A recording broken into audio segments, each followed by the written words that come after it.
Hi friends, welcome to my YouTube channel. ಇವತ್ತು ನಾವು ghee ball ಬಳಸಿ ಗಿಣ್ಣ ಮಾಡಿದ್ದೀವಿ. ಹೇಗೆ ಮಾಡೋದು ಅಂತ ಬನ್ನಿ ನೋಡೋಣ. ಈಗ ಮೊದಲಿಗೆ ಅರ್ಧ kg ಬೆಲ್ಲನ ನಾವು ಗೆಜ್ಜಿ ಪುಡಿ ಮಾಡ್ಕೊಂಡಿದ್ದೀವಿ. ನೆಕ್ಸ್ಟು 2 ಲೀಟ್ರ್ ಹಾಲು ತೊಗೊಂಡಿವಿ. ಶುಂಠಿ ಮತ್ತು ಏಲಕ್ಕಿನ ಪೌಡರ್ ಮಾಡ್ಕೊಂಡಿದ್ದೀವಿ. 2 ಸ್ಪೂನ್ ಹಾಕ್ಕೊತಿದ್ದೀವಿ. ಈಗ 2 ಲೀಟ್ರ್ ಹಾಲಿಗೆ ನಾವು ಅರ್ಧ kg ಬೆಲ್ಲ ಹಾಕ್ಕೊತಿದ್ದೀವಿ. ಅರ್ಧ kg ಬೆಲ್ಲ ಹಾಕ್ಕೊಂಡಾಮೇಲೆ ನಾವು ಈಗ 2 ಲೀಟ್ರ್ ಹಾಲು ಹಾಕ್ಕೋಬೇಕು. ಈಗ 1 ಲೀಟ್ರ್ ಹಾಲು ಹಾಕ್ಕೊತಿದ್ದೀವಿ. ಮೊದಲಿಗೆ 1 ಲೀಟ್ರ್ ಹಾಲು ಹಾಕ್ಕೊಂಡಾಮೇಲೆ ನೆಕ್ಸ್ಟ್ ಇನ್ನೊಂದು ಲೀಟ್ರ್ ಹಾಲು ಹಾಕ್ಕೊತಿದ್ದೀವಿ.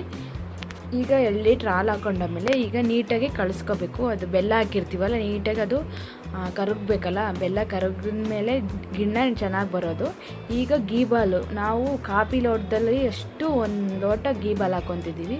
ಅದು ಹಾಕೊಂಡ್ಮೇಲೆ ಗೀ ಬಾಲ್ನ ಜಾಸ್ತಿ ಹಾಕೊಳಕ್ಕೆ ಹೋಗ್ಬಾರ್ದು. ಹಾಕೊಂಡ್ರೆ ಜಾಸ್ತಿ ಗಿಣ್ಣ ಒಂದು ಸ್ವಲ್ಪ ಬೆಂಡ್ ಥರ ಬರ್ತದೆ, ನೋಡಿ ಹಾಕ್ಕೊಳ್ಬೇಕು. ಈಗ ನೀಟಾಗಿ ಸೋಸ್ಕೋಬೇಕು. ಈಗ ಸೋಸ್ಕೊತಿದ್ದೀವಿ.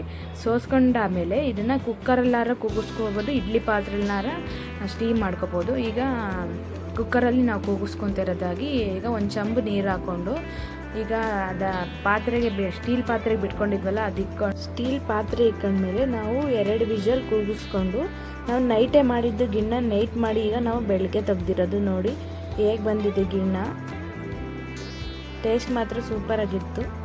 ನಿಮಗೆ ಈ ವಿಡಿಯೋ ಇಷ್ಟವಾದರೆ ನಮ್ಮ ಯೂಟ್ಯೂಬ್ ಚಾನಲ್ನ ಸಬ್ಸ್ಕ್ರೈಬ್ ಮಾಡಿ, ಕಮೆಂಟ್ ಮಾಡಿ, ಲೈಕ್ ಮಾಡಿ. ಇನ್ನೂ ರೆಸಿಪಿಗಾಗಿ ನಮ್ಮ ಯೂಟ್ಯೂಬ್ ಚಾನಲ್ ನೋಡಿ ಸಪೋರ್ಟ್ ಮಾಡಿ. ಥ್ಯಾಂಕ್ ಯು, ಧನ್ಯವಾದಗಳು.